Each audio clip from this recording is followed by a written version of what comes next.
This episode of Core Elements is sponsored by Psycho Chickens, who says, I replay old school games as well as some new ones. Go to youtube.com/psychochickens with a Z and check it out.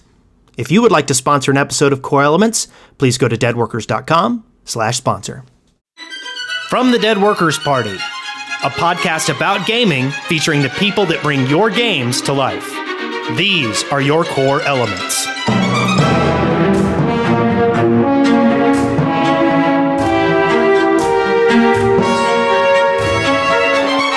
Core Elements, episode 50, recorded on October 1st, 2013.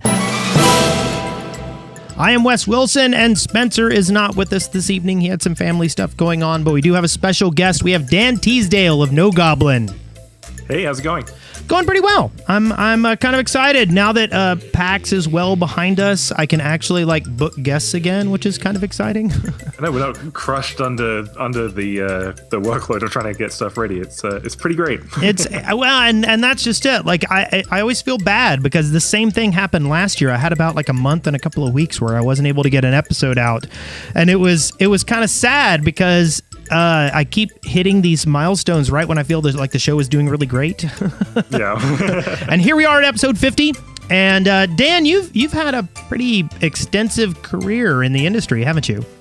Yeah, I've been around all over the place. I started off in Australia. I worked at a place called Oren Games, which did Dark Reign, for anyone who's old enough to remember that. Then went from there to work at Pandemic Studios Australia, where we worked on such classics as Army Men RTS and also Destroy All Humans, which was a fun sandbox game for the Xbox and PS2. I own it. And after that, fantastic. Then after that, moved to the US and worked at Harmonix, where I worked on all 3 Rock Band games. Which is good fun game to have on your resume. Yeah, I mean, there are very few people who say, "Oh, Rock Band, I don't like that game." No, it's been pretty great. It was actually great for when I was moving over here, because I have to get a visa every couple of years while I'm here, and so I would fly down to the Bahamas actually to get my visa renewed every year. And they're asking, what do you do? It's I work at MTV Networks. It's oh, what do you do there? It's I make Rock Band. It's oh, that's great. My favorite song is such and such. And so I kind of had this free pass going through U.S. immigration for a while. But then after that, after Rock Band 3 shipped, I moved over to Austin and worked at Twisted Pixel for a while on stuff like The Gunstringer, which was a Kinect undead cowboy marionette game, which was really fun to make. And then most recently, I've actually co-founded a studio up here in Seattle, Washington called No Goblin. And you guys have not made an announcement yet about your game, but you have said specifically that it will not rely on any gaming tropes. That is true. It's something that's pretty unique and something that is kind of towards the kind of games that I like to make, which aren't very formulaic games. I mean, you can kind of see it in my sort of resume, I guess. I'm kind of hitting these different genres every time I make something. And so a lot of the games that we want to make at No Goblin aren't necessarily, FPS number 17 or, new fantasy RTS game. They're more, unique mechanics, unique settings, and really providing sort of new things for people to play and experience. And you are in business with someone named Panzer, who is this mythical artist that I know nothing about, and it has been everyone's speculation about what's going on there. What can you tell me about your partner? Panzer's awesome. Panzer, I actually worked with at Harmonix for a while, and she's been doing stuff since then and doing some consulting work. She's also the reason why she's referred to as Panzer is more because that's kind of the name she's famous for now. She's a semi-famous Let's Player now. She did a Off LP, which is archived on the Let's Play archive, which is pretty awesome and definitely worth a read. She streams as part of the Scottish Drop, but besides all of that stuff, the day job is just being a really great artist and designer, and so it's been pretty great working with her again at No Goblin. And have you made any announcements at all about your game? No announcement. Oh, we announced that we are coming to PS4 and PC. Everything else though has been quiet, but we are going to be announcing something very, very soon. Okay, excellent. I'm glad to hear it. Well, we will move on and talk about the games that we've been playing, but we'll get more of what you're doing in a little bit. Awesome.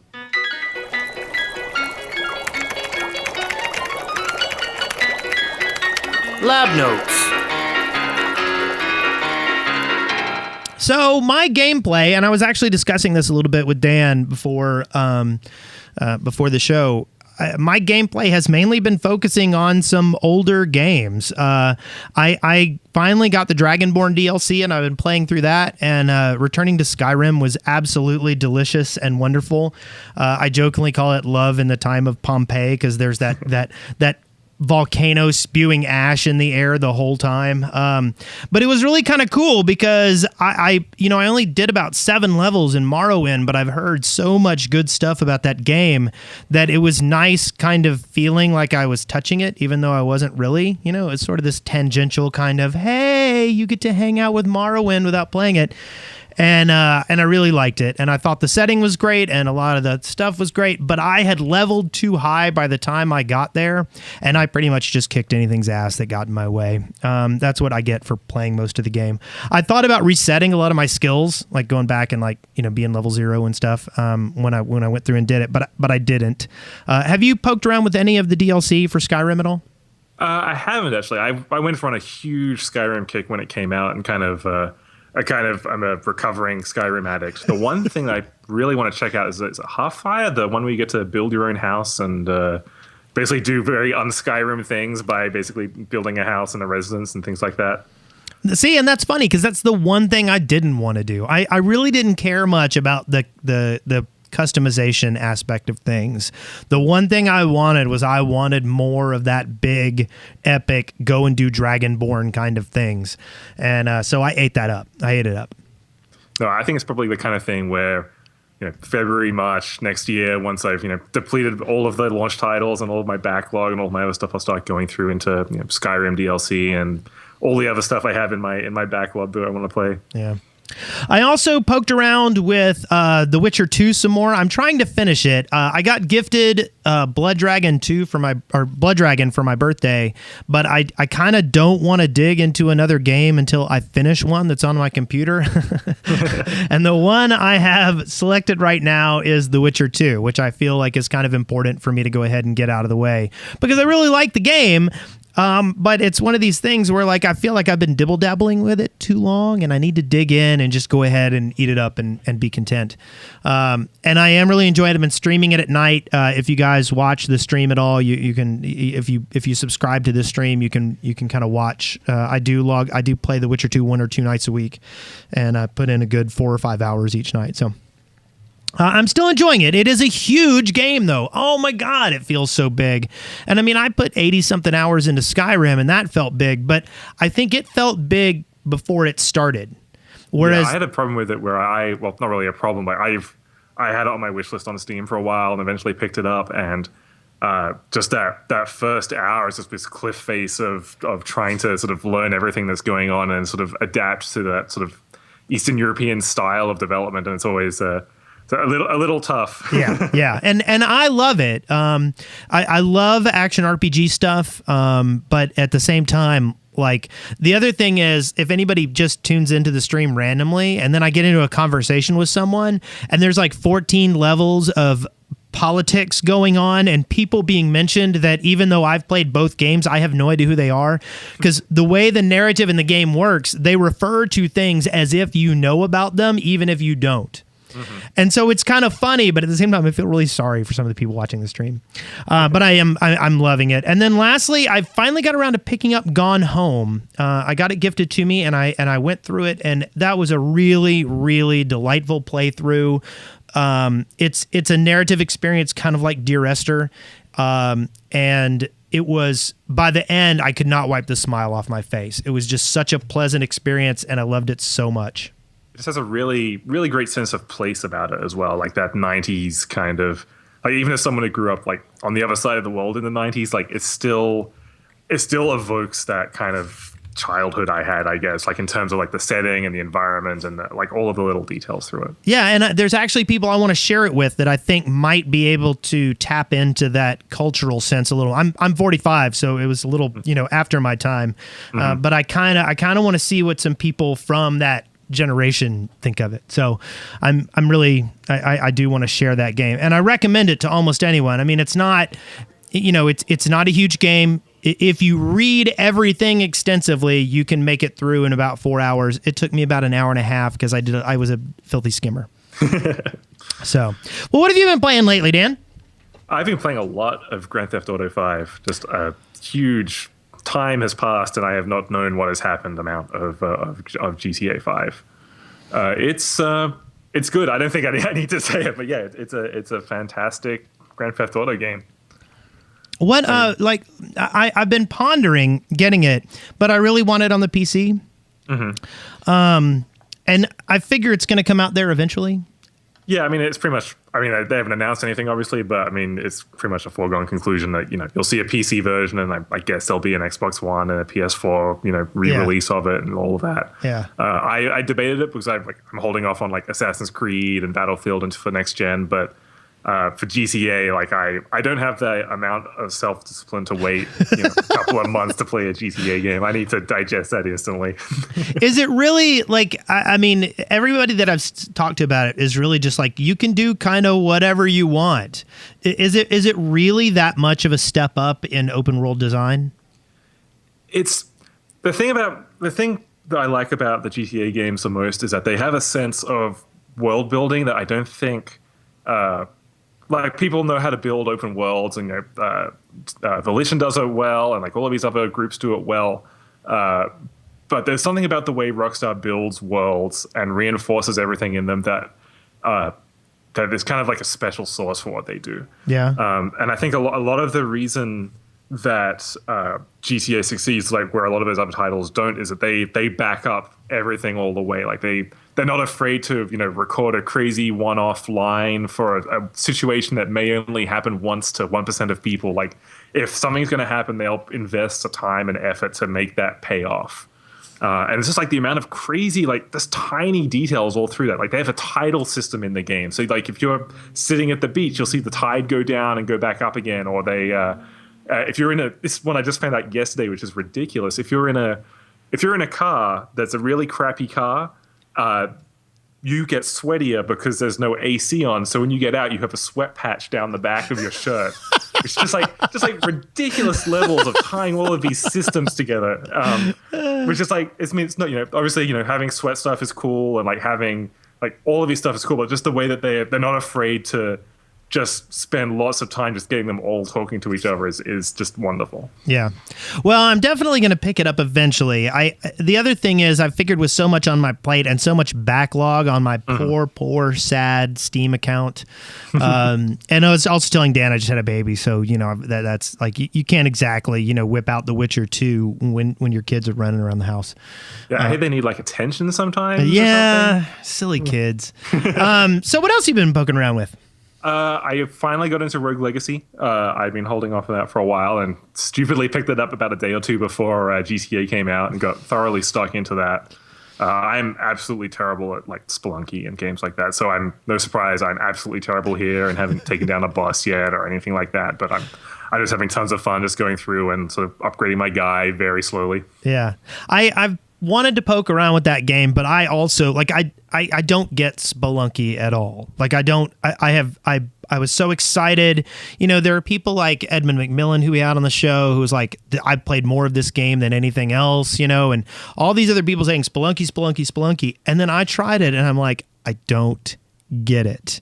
I don't feel the appeal. And I have a feeling I would feel a little bit that way with Rogue Legacy as well. We did have one of the developers on one of our later episodes, and there are a lot of people loving Rogue Legacy. I just don't think it was going to be the game for me.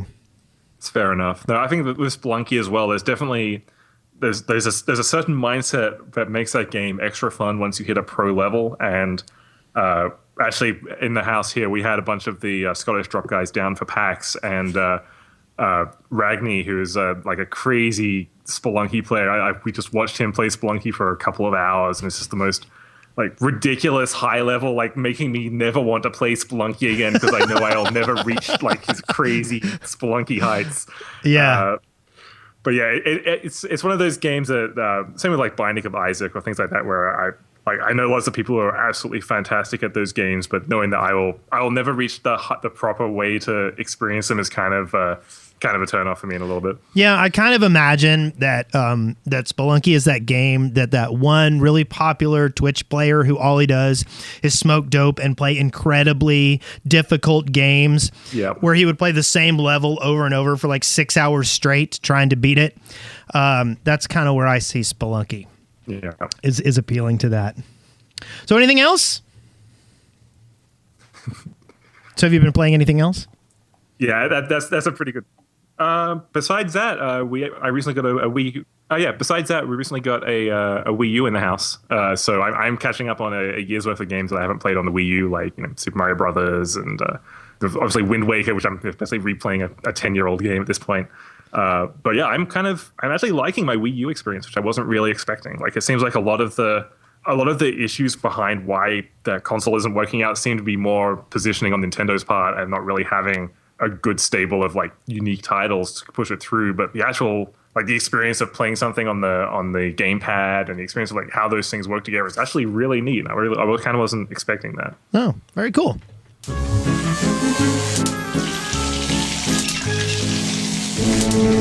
Eureka! Ow! So the big announcements over the last week, and I feel like these are pretty big as far as the gaming world goes. Steam had 3 big, huge announcements. They announced Steam OS, they announced the Steam boxes, and they announced the Steam controller. And I feel like all 3 were pretty big punches. But the hilarious thing is I've seen 2 main reactions to them. One is all the people making fun of it. And then the other thing is the people saying, who is this for? Yeah, that's a kind of a good question as well. Like when you view it from like Valve's perspective, all of those seem like really great plays. Like SteamOS means they don't have Windows 8 dependency in the future, so it's a safeguard for that. The Steam box is the other part of that. The streaming as part of that is actually really huge as well, since it means they don't have to worry about porting 3,000 Steam titles. And obviously they need their own controller as well so that they don't have to get people to buy 360 controllers. But the audience for all of that, like it's I think it's one of those things you have to view more on this is a good thing for Steam and not necessarily this is a competitor to the Xbox One or the PS4. Right. Well, and I think what I was impressed by, number one, they went for a Linux-based solution. They're not going to charge for it. With the Steam OS, and then with the Steam boxes, I assume they're going to have their hands on some of it, but they're more creating guidelines and structures, and they're going to have a fair, better, and best kind of situation where you've got a high-end Steam box and a low-end Steam box, and they might come from different producers. Was I correct in all that? Yeah, that seems right. I mean, basically they're setting a hardware standard, and then hardware manufacturers can make whatever they want. Yeah. And the thing that excited me about that is like I tried to build a Steam box last year, and there's just too many hoops for it to get through right now. So having a USB stick that I can just put in and it goes into big picture straight away, that's huge. And the other part of it is that I can do that on a box that's under $500 now. Like I don't have to. I bought this like micro ATX motherboard and case and everything, and I'm trying to figure out how to fit like a full-size GPU in there, which isn't going to happen. But like now that I can, I have this $200 PC that I can basically stream Steam games to, like that's something I'll play Rogue Legacy on my TV with. Like there's enough stuff through there that good things can happen to it, but I think there's like 1 or 2 more steps before it's like that eureka moment of okay, now the Steam platform is viable in the living room. Do you think it's going to go the same way that Steam itself did? I mean, do you remember all the Steam hate when it first came out with Half-Life 2? Oh, yeah. I unfortunately was part of that Steam hate, and that's cataloged on the internet. That's never removable. So there's 22, 23-year-old me complaining on the internet, which I wish I could erase, but unfortunately is still there. But I mean, at that point in time, they were good complaints. I complained as well. It seemed illogical. It seemed irrational. Eventually, they fixed it with the offline play. Offline play and going to third parties were huge things that pushed them through. Yeah, and I mean, right now, I get mad when people try to sell me games on other platforms. I want all my games on Steam. I want them centrally located. I want my friends to be able to see what I'm playing, and I really don't care. Like, I'll wait for a game to come out on Steam, even if it's something I want to play. The only reason I bought Mass Effect 3 is because I finally found a good sale on it. Yeah, I think I think it's just that they're one step away from turning that into something that's big. And I don't know whether it's like doing a PS Vita TV style, like $99 box, or if it's, putting streaming clients on consoles, like some other crazy, like pie in the sky thing. But like they're all good things that need to be done for Valve to make inroads, but I don't think it's the killer blow yet. Do you? And I'm kind of interested. Well, one of my favorite cartoons was I saw it on Reddit. And it was just an advice animal kind of mockery thing, and it basically was I think it was like a Scumbag Steve one, and it said makes fun of lack of innovation in gaming. Or complains about lack of innovation in gaming, makes fun of the Steam controller. And that was my first reaction as well. I'm like, wait, what did you think they were going to do? Just regurgitate another Xbox or PS3 controller? I mean, I guess that's the other part of it. It's like, it's going to be interesting to see how that works. It seems like it was designed for like getting Dota onto the TV essentially. Yeah. And I'm skeptical, but I'm willing to give the haptics on a touchpad a shot and see if how it works and if it's usable. But at the same time, like if they're making a play for the living room, like that cuts out half of their library or more by going for that layout. But yeah. I mean, maybe that platform will be appealing enough that people will develop a second set of controls for it, or they'll find other workarounds. But do you think maybe they'll come up with something as simple as a keyboard for the couch that basically is just a big macro pad that you keep next that you keep next to you, and basically if you need something you just hit a button to get to another. I don't know. It feels like such a hack to have like a keyboard in the living room. Like that was my Google TV problem as well. It's like I don't want a keyboard in my living room. I want to sit on a couch and relax with something I can controller in my hands or just play games. I don't want to have to deal with the maintenance to get to that point. Well, and I actually saw an interview that somebody was describing that they were a lean back gamer instead of a lean forward gamer. Because I'm a lean forward gamer. I'm a mouse and keyboard kind of guy. But other people want to lay back on their couch, and that's what the controller's for. I'm kind of sad that I'm not more of a console gamer. You're missing out. But it's the lack of control. I'm extremely frustrated by shooters on analog sticks. I feel as if I'm just swinging madly around, trying to aim at something.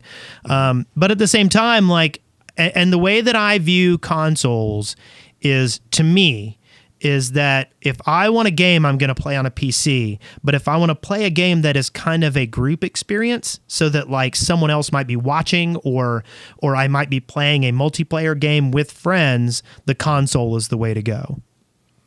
That seems like a fair split as well. And my problem is that with a wife and babies, pretty much I don't play games with people anymore. So, but anyway, I don't know. I'm excited to see where this is going to go. I feel, in my heart of hearts, I like to believe that Valve is smarter than to take these steps without a solid plan for the future. No, I think this is definitely. I think this is the first step in that plan for the future. They don't want to live in a world where Windows 8.2 comes out and for some reason it doesn't support DirectX 12 on the desktop. At that point they're screwed essentially, and that Microsoft takes the store. So I mean I think it's a necessary play for them to do, and I think it's something that I think in 10 years' time, if everything goes right, we'll go, oh yeah, that was the moment that they built this building blocks for Steam to take over the world. Yeah. But yeah, it's the building blocks. And Iron Waffle in the chat room just presented something interesting. He said, well, I'm a console gamer, and to me, who is trying to become more of a PC gamer, this is the perfect step for me. Yeah, I think it's like if you're willing to invest the time and get it to work, I think it's fantastic. Like I'm squarely in that group where I'll spend a couple of hours trying to get Steam games streaming from my PC to my TV.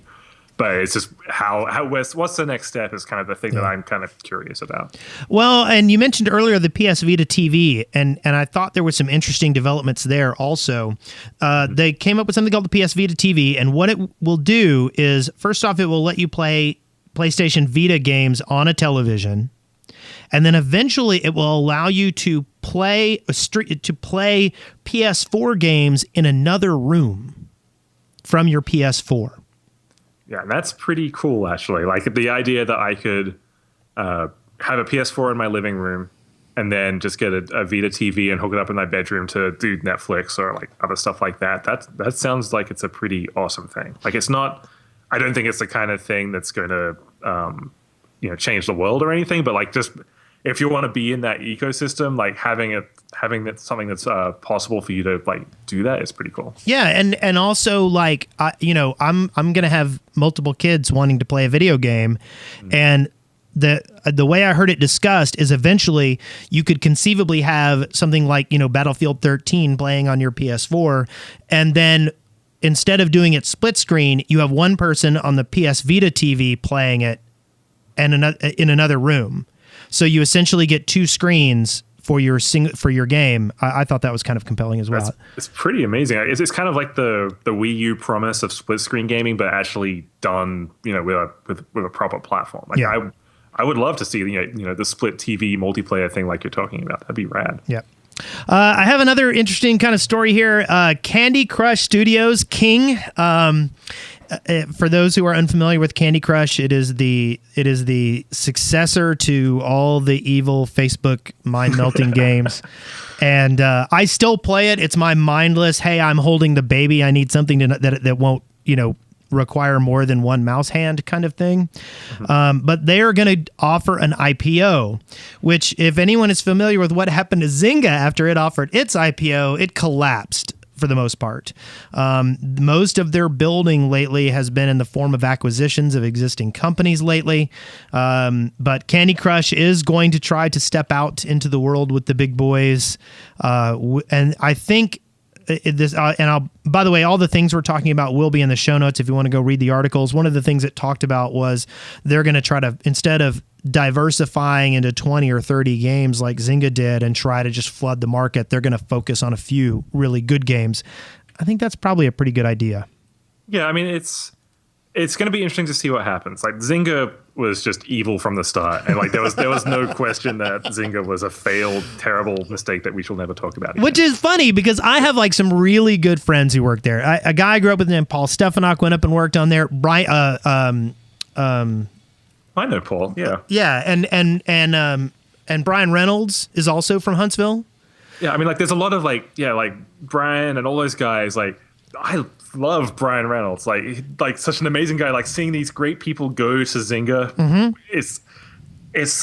It hurts. It hurts me. Like I'm sure there's a bunch of people there doing great things. Yeah. And like when I say Zynga is evil, I'm not saying every single person that works at Zynga is evil. I'm just saying the company itself is a morass. Like it's just a foulness. It's terrible. It has hindered.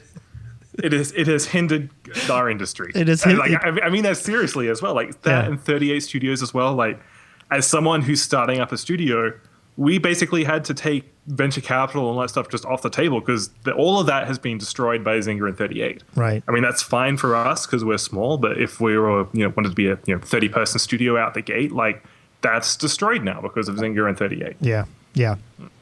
And lastly, I got another interesting little article here, and it's funny. I actually tried to get Brian and Paul to come on the show once, and I never was able to do it. I do hope to get them on at some point in time. I wonder if it was they didn't come on the show because they were at Zynga. Anyway, I've got another great little article here. It's called 10 Indie PC Games to Keep an Eye On. And some of these are actually kind of already in the eye. First off, there is Starbound, which anyone who is familiar with our Minecraft podcast and a lot of the people associated with that, Bebop Vox has been ranting about Starbound for ages and ages. That's going on. There's a great little sci-fi film noir game called The Maker's Eden. There's an indie RTS named Meridian coming out that looks really excellent. Lichdom, we had on one of the guys from Lichdom on the show earlier this year. Really excited about that. So anyway, I'm going to provide a link to that. There's videos to all of these. They all look interesting, and indie gaming just seems like such a fantastic environment right now, and there's a lot of great creativity, and it's exciting to me. It's pretty great. It's a little intimidating as someone kind of entering that space, but I'm like going through the PAX like mega booth and just seeing like all of this crazy, insane talent. It's kind of a little nerve wracking trying to figure out how we're going to like launch our stuff and get people to notice it. But at the same time, just seeing like just the level of quality that's coming out these days is just fantastic. Well, but at the same time, like I notice a lot of little the Card Hunter launch we had on Joe McDonough a while back, and the Card Hunter launch seems to be going really well. I mean, I don't know how much money they're bringing in right now, but everyone's speaking really positively about it, and it just makes me so happy that people are able to start up 1 or 2 person studios and produce high quality stuff and reach an audience nowadays. It feels like the world is a better place for it. It feels really great as well, especially for like guys like Joe and John Che and like those guys behind Card Hunter. Like they're like amazing guys who've been making these really huge titles. Like it's really great seeing what they can do as like a small like 3 or 4 people like team and like making something that's just absolutely fantastic. Yeah. Inspiration. So Dan, you've got this super secret project that No Goblin has been like not telling anybody about. You're really doing a Super Drake Tracker 2000 EX expansion, aren't you? That's true. You've rolled me, and it's true. Super Drake Tracker 3000 EX Alpha is coming out. No, it's working on the Drake Tracker stuff has been actually really amazing. Like that and the Men of Game Development calendar, which I will pimp out at menofgamedev.com, has been amazing. Like just the amount of response. Like PAX is a great example. Like I was walking around PAX and like I got pulled over like a dozen times from people like wanting me to sign calendars and like talk about that stuff. And like it's kind of this point where like when I left Harmonix, I was worried that I was going to be like the Rock Band guy for the rest of my life. Yeah. And now I'm actually legitimately worried that I might just be the Super Drake Tracker guy for the rest of my life. Every time I go through, people like, when's the next calendar coming out? Like, so tell people what this is for the people who don't know. So I'm kind of a jerk, essentially. Basically, what happened is I used to work with a guy at Harmonix called John Drake, who's he's like the brand manager, PR. His title changes every year, essentially, but he's basically the main guy for community and PR at Harmonix. And he flies constantly, like just flying like hundreds of thousands of miles every year to show off games and things like that. And whenever he does it, he always tweets that he's boarding flight such and such on Virgin America to whatever, like every single time. And the Giant Bomb guys were making fun of him for it, and I made fun of him for this once. And Ryan Davis from Giant Bomb sent me an email. It's like, I'm about to invite you into the fold. Say nothing of this. And I got this Google Doc spreadsheet that has like Jeff and Ryan and all those guys just cataloging every time he tweeted and all of the reasons why and the discussions about it. It's just this amazing set of data. And they were like, okay, we want to show, I think we're going to show the spreadsheet at PAX East. And I was like, no, we got to do something cooler than this. And so I whipped up this Unity app that was kind of just an infographic kind of thing showing all the flights he took on a map and compiling stats and stuff. And I called it the Drake Tracker 2000 EX just for, just random name to throw up on there. And that went really well. And so after that was released, we were talking about it and like saying, maybe we should just chuck it up on Giant Bomb, or maybe we should release, the source for it or something. And then because we wanted to escalate this even more, we basically came up with this idea that we would launch a Kickstarter for it to make Super Drake Tracker 2000 EX, and it would have a button that would allow you to buy John Drake a Diet Coke at like any time in the world, whenever you wanted to. And then at PAX Prime, we would deliver all of these Diet Cokes to him during the middle of the Harmonix panel and interrupt it. So we set up this Kickstarter, $550 goal, which we hit in the first 3 minutes. And we ended up raising, I think it was $12,500, just some ridiculous amount of money. And like I had I legitimately thought, maybe we'll get a couple of thousand and that'll be cool, and we can get the pro license and put shadows in and things. And I made up these like dumb stretch goals, like if we get 8,000 will, ship on the Oculus Rift, or you get 10,000, they'll make an Ouya port. And of course, we hit all of these things, so I had to go and buy an Ouya and port it to the Ouya. It's like just the dumbest things. And so that's kind of like where that went. And so we ended up raising the Kickstarter, and then we ended up buying like 250 Diet Cokes for him and dropped them on his desk. And it's just enabling me being just a huge jerk to my friends. And the other part of this was like one of the rewards was the Men of Game Development calendar, which when I put it in, I was like, okay, I'll just Photoshop Drake's head on 12 people and that'll be this calendar I'll send out to 10 people. But that escalated, and we ended up doing like 200 people that backed for the calendar, and we enlisted like Brad Muir from Double Fine and Manveer from BioWare and Dave Lang from Iron Galaxies in this like spa, like with all these photos of Drake around him. It's just like the most ridiculous calendar. And so now, actually, in a couple of days, I'm going to pick up the second edition prints of the calendar to send out to people who've been buying it. And you can get yours too at menofgamedev.com. But yeah, this is I feel like my life now is I am now making the drink tracker and calendars, and then on the side I make video games. So you've really done a lot of different kinds of things. Like you did rhythm gaming and platformers and weird shooters. How do you feel like there's any kind of a common theme into what in what you're doing? Do you sometimes go, oh look, I did it again with something? I think a lot of it is mechanic driven. Like I like all of the games I've worked on have been ones that have had like a really great core mechanic that has been expanded by story or like expanded by music in Rock Band's case. So I think a lot of it is kind of systems based design is kind of like the industry term for it. A lot of it's been that, and a lot of it's also been just finding like narratives that aren't just generic narrative. Like the closest I got to that was Army Men RTS, which even then it's like little green plastic men in an RTS rather than normal aliens versus whatever. So I think it's kind of like that's kind of the path even leading up to No Goblin. Like those are the kind of games I like making, and those are the kind of games Panzer and like all the other people we were working with like making, and that kind of served as our base for what we want to do. Is we want to make these we kind of want to make these games that are system based and they aren't content grinds, and we want to make these games that are doing original settings and aren't just another fantasy game or another sci-fi game. Right. I mean, it's funny though, like I've thought about like the things that I like about certain styles of games, and there are certain genres that just seem to sort of fit it. I know you've kind of railed against the idea of these standard fantasy settings, these goblins, as you call them.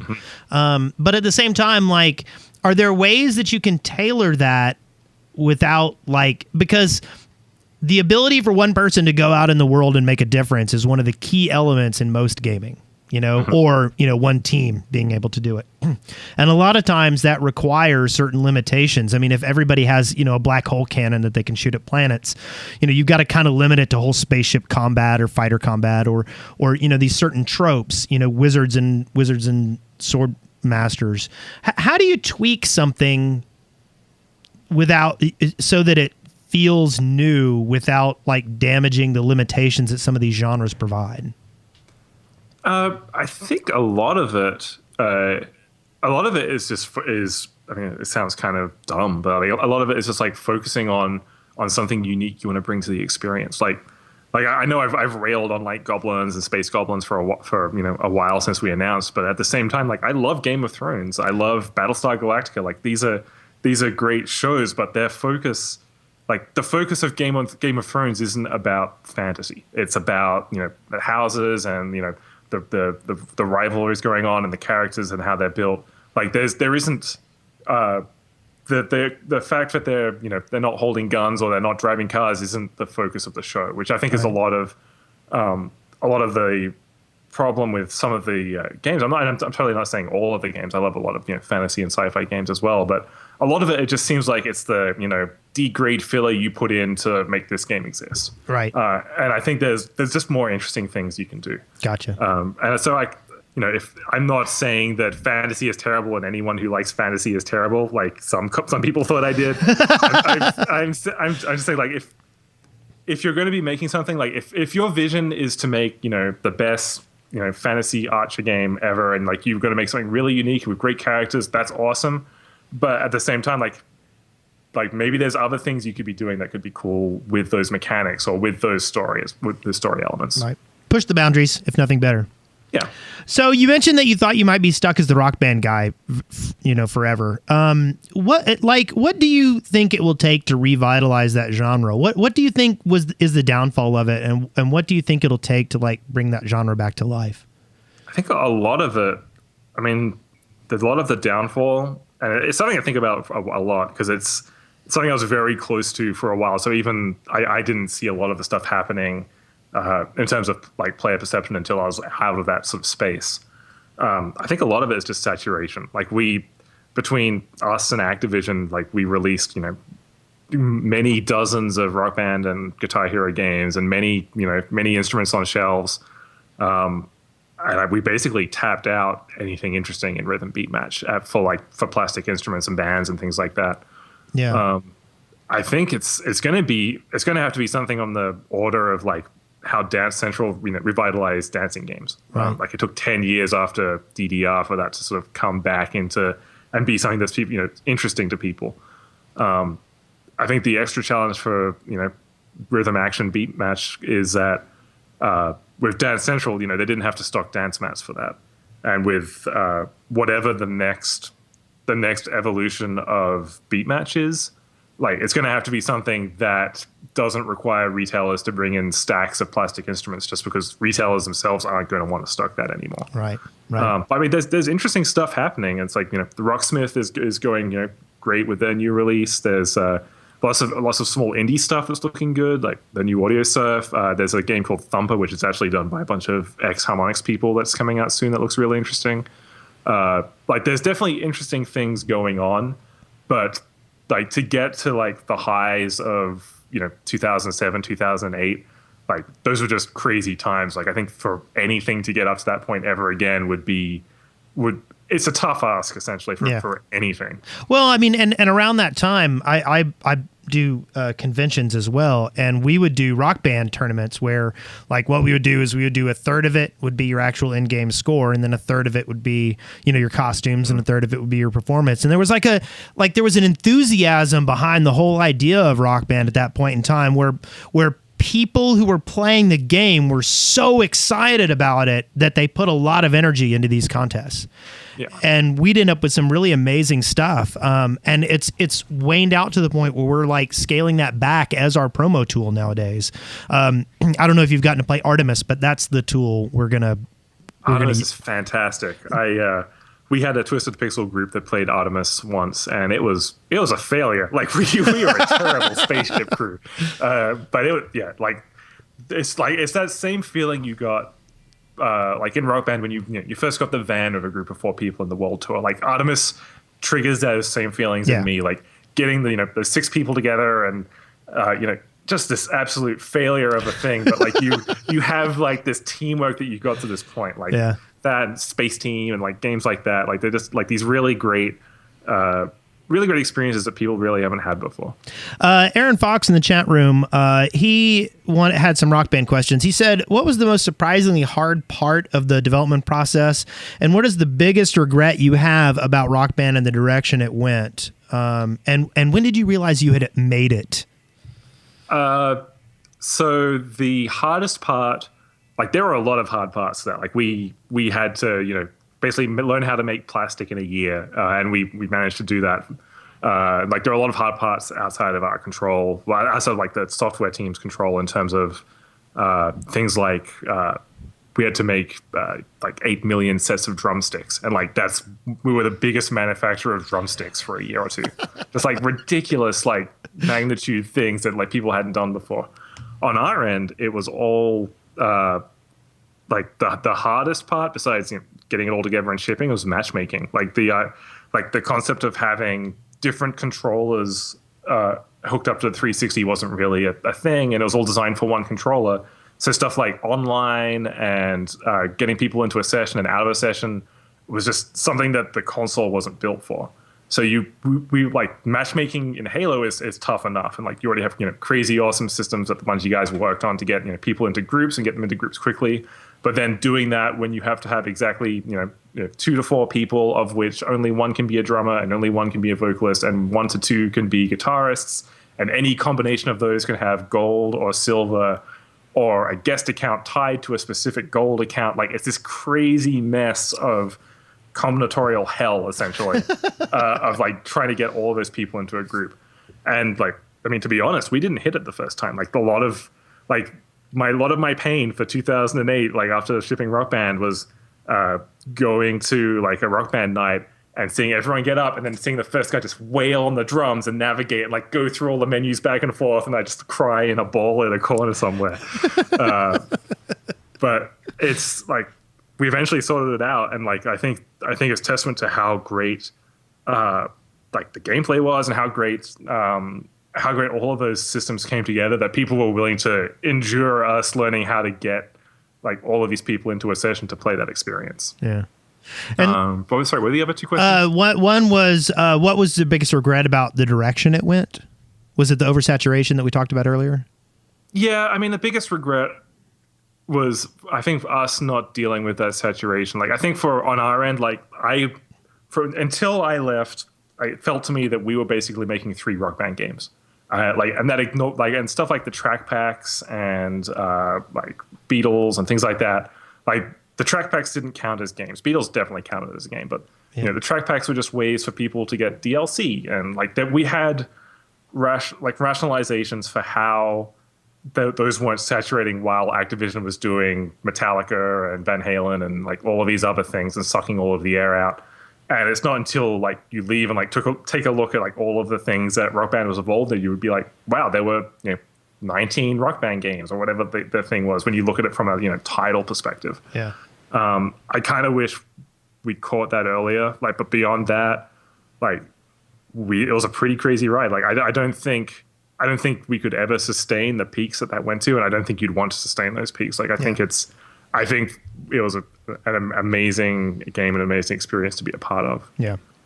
In terms of like the other question was like when we knew we made it.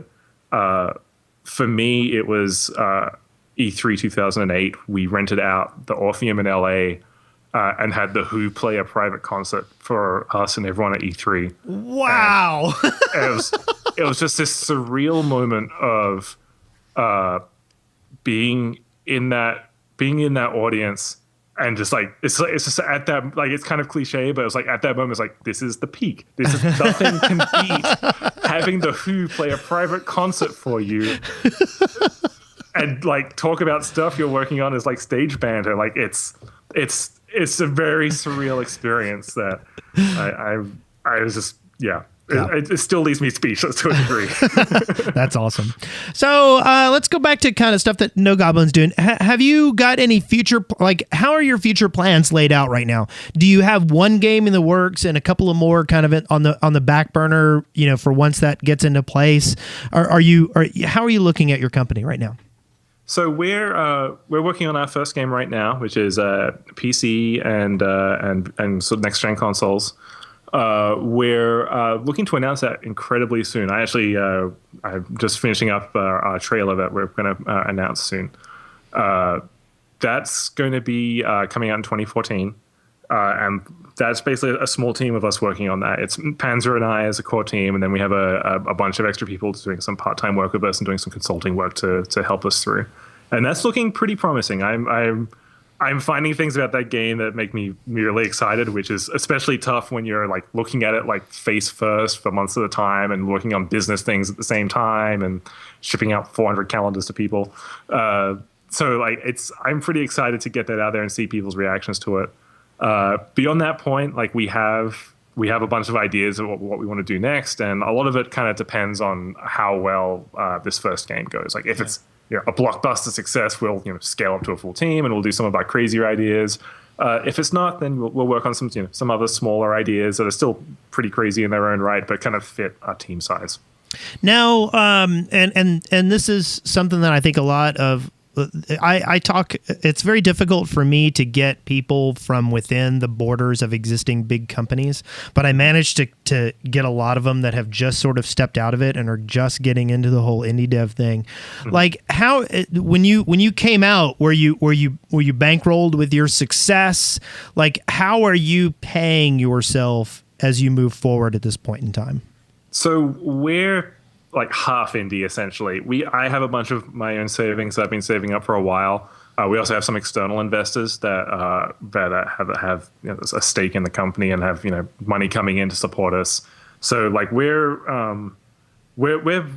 pretty much set for our end. Like we're not eating ramen every day and stuff like that. So like we're kind of fake indie in that regard. And, at the same time though, like it's still a small team. We're still a small budget. We're not we're not making crazy $1 million Blur trailers and things like that. But it's a little nicer knowing that we have a certain amount of runway to make a game, and I'm not going to have to start panhandling for money at some point. Did you ponder doing a Kickstarter or anything? We did at the start. After the Drake Tracker Kickstarter, I don't think anything will ever top that. So I think a lot of it is the money we would need to do a Kickstarter for the games we want to make. I don't think we would hit the amount that we would need. Right. And we're not asking, like, it's not saying that Kickstarter can't raise it. It's just like more saying that if we wanted to make a game with a $200,000 budget, like I don't think me and Panzer and the No Goblin name and our game, even if our game is the best game in the world, I don't think that's enough for us to hit that level. Right. And I don't want to play the game that some Kickstarters do where they lie about the value and they say, oh, we only need 20,000, and then they hope that the stretch pays for the rest, because that's it's a crappy thing to be tense on that, and it's a crappy thing to do to like people who want to play your game as well. Like you should be honest up front with how much you need. Yeah. So I think for us, like we kind of dismissed it based on it wasn't really a great fit for the kind of stuff we want to do. But at the same time, like Drake Tracker proves like Kickstarter is a pretty great if all of those things line up. So someone in the chat room did have to break the ice and say, "Are you sure Rock Band Green Day wasn't your biggest regret?" Oh, that hurts right here. Oh man. And let me ask you this: like, I've heard you talk about how getting AC/DC into Rock Band was like one of your personal kind of goals, and what were some of the other musical choices that you wanted to pull in? And I'm sorry to go back to this, but no, that's totally fine. It resonates with people. No, totally cool. Like, what other bands were you kind of like secretly rooting and hoping you could get into the game? So yeah, AC/DC was a huge one. I still can't believe we got like Live at Donington and stuff like that. Oh man, so many bands. My brain is kind of glossed over trying to keep up with the DLC catalog. Well, and one thing, as a person who was like slightly past the modern music curve when all that was going on.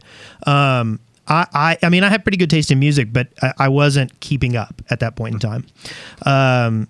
Like, I was impressed. Like, I really felt like you guys touched on a lot of different stuff and really tried to appeal to a lot of different people with what you presented. And then, like, and I know you didn't have anything necessarily to do with Lego Rock Band, but there's another one that was like, I was like, holy cow, they got all kinds of interesting little things here. And I feel like there was a lot of care that went into that and a lot of love. I think Lego Rock Band also doesn't get a lot of credit for a lot of the cool things it did. Like, it had, had fully interactive environments and cinematics. It had, you're building like these vehicles to go through. Like, it was definitely a spin-off title, but I don't think it was as terrible as some people like claim it to be. I still play it a lot. I some of the songs on there are so catchy, I can't help it. Like, it's what I crave when I think about playing at my house. Yeah, it's so yeah. Actually, while you were saying all that, I realized that the one band that I really wanted and that I was super glad we got towards the end was Electric Six. Yes. We actually, whole way that started actually was they were playing at the Middle East in Cambridge, which is like a block away from the Harmonix offices. And we would go see them all the time. And so one of the times we went, our audio manager basically went side of stage and like basically try and grab them as they went out to try and get them to go onto Rock Band. And that's kind of like how that conversation started was basically harassing them on stage to come into the game. I love Electric Six. They go on every Spotify playlist I've ever made in my life. They're close to a perfect band, I think. Yes. There was another my latest one is Down at McDonald's. That's my big song by them that I just can't get enough of. So somebody else in the chat room says, was there a lot of competition with Guitar Hero to secure the licenses to some of the songs? Because I know there was some crossover. There wasn't really a lot of competition. Like a lot of it was more dealing with exclusives. So Activision started claiming bands as exclusives, which kind of sucked. A lot of it was more on the audio side and having those guys managing weekly DLC and like managing that like 6 month trail of like things we had to do to get it done, and then finding out 2 days before that this song can't be released because of X exclusivity or Y Masters issue. I think a lot of that was luckily out of my control. So if I had to deal with licensing and all of the the crazy things with exclusivity, I think I probably would be crazy or completely gray by now. Awesome. Well, we've talked enough about Rock Band. Now I've heard you discuss Gunstringer, and we'll wind down. I think we're a little bit over an hour right now. But I've heard you discuss that like one of the exciting things about that was you imagined it as a Kinect project from the very, very beginning. Yes. And like Gunstringers seem to have such mixed reviews. Like some people either got it and loved it, or they didn't get it and they hated it. What do you think kind of motivated that? I think a lot of it is Kinect in itself. Like a lot of the problem, like the great thing about Kinect is like as a designer, I get basically 40 bones and angles on them, and I can figure out like what stuff I want to do off those angles, which is something that I don't get from like a Wiimote or the PlayStation Move or like stuff like that. The downside, especially for first gen Kinect, I haven't actually tried out the Xbox One Kinect yet. The downside is that if you don't have the perfect sweet spot for getting all of that together, that skeleton just basically collapses upon itself, and your arms start jittering out. Or we had a problem in Gunstringer where you'd use your left hand to move the puppet and your right hand to shoot. And so if you were doing a thing where you were moving to the right and then shooting to the left, your arms would cross, and then the Kinect, if you didn't have everything perfect, it would basically merge the two arms together and then basically vibrate them through your spine as you were trying to play the game. And so like a lot of our work, like half the work was getting all of that stuff set up, and it was super easy, and then the other half is just catching all of those cases where people wearing long spaggy sleeves caused the thing to freak out. So how do we catch that? Or when I move slightly, it breaks various things. Did you ever bill Microsoft for finding out these problems with their hardware? Well, they bought us at the end of it. So. Oh, okay, good, yeah. Yeah, I mean, it was fun, like rethinking how to make a game out of a skeleton instead of two sticks, and that was really fun. I don't think Gunstringer would have been fun on a controller, and we had a test rig with a controller, so we didn't have to stand up all the time because we're incredibly lazy. But like that was more for us to just get through it rather than to like play it. Like the pattern swiping and things like that, I think were things that you could only really pull off with Kinect. Yeah. Okay, well, I think we'll wind down the show. I'm still having trouble getting 100% on my feet. I do not have a guest booked for next week. I've been trying to reach the guys who do Gone Home, Fulbright Studio. They're not replying to my tweets. It's breaking my heart. This guy's a jerk. I know. Gah. So, such mean people. God, that Dan Teasedale calling out people. What a jerk. Why aren't Gone Home on Core Elements Tracker 2000 EX? Exactly. So, but do tune in next week. I'm going to try to get a guest. I just don't know who it's going to be yet.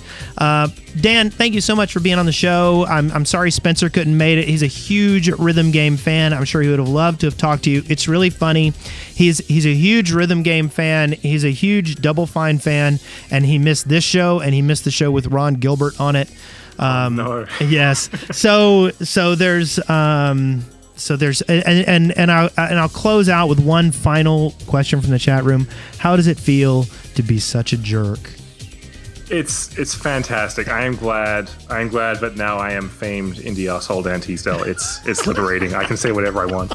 Jonathan Blow, watch out. Yeah. Okay, y'all have a great week.